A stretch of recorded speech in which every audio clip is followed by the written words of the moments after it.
Tas ng ilong yung virgin. Hindi nyo kasi. Concentrate siya. Concentrate yarn. Matatalo ka dyan, kaka-concentrate mo. Abangan nyo yung ano guys, yung kwarto ni Nato. Tingnan nyo dyan. Ang ganda. Transparent guys.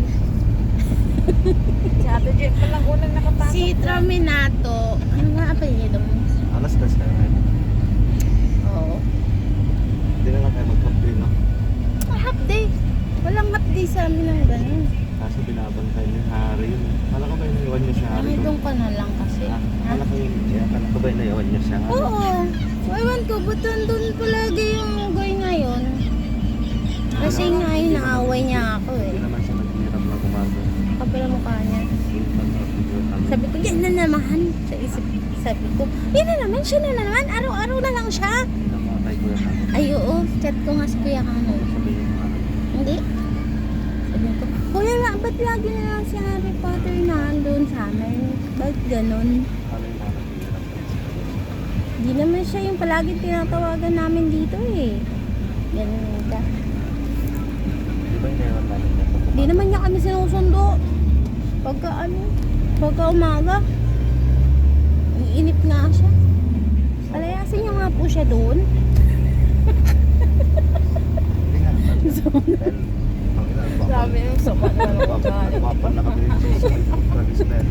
Hindi natin natitikman yung alas 3 doon. Kanino ba yan? Kanino ba yan yung ano? Yung dinadrive niya ngayon? Yun? Ay, sa kanya pala yun? Bakit hindi na nagdadrive na inutil na si ano? Hindi ah. Oliver? Nagdagdag sila. Nagdagdag siya ng sasakyan? Oo. Wala mukha niya ha? Si Oliver. Alam mo nangangailangan ha?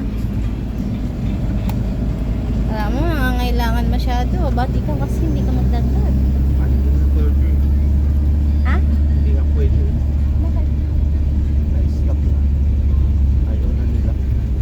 Habang sila nagdagdag? Dapat doon pa lang kay Kuya Martin eh. Dapat nagdagdag na maluwag pa doon. O kasi dati pa sana. Pero nag-aano pa si Kuya Martin nun, di ba? Oo, nagdadagdag pa noon si Kuya Martin. Oo, kasi alam niya hindi kasya yung van. Dapat noon pa lang sinulit na namin. Dagdag na doon.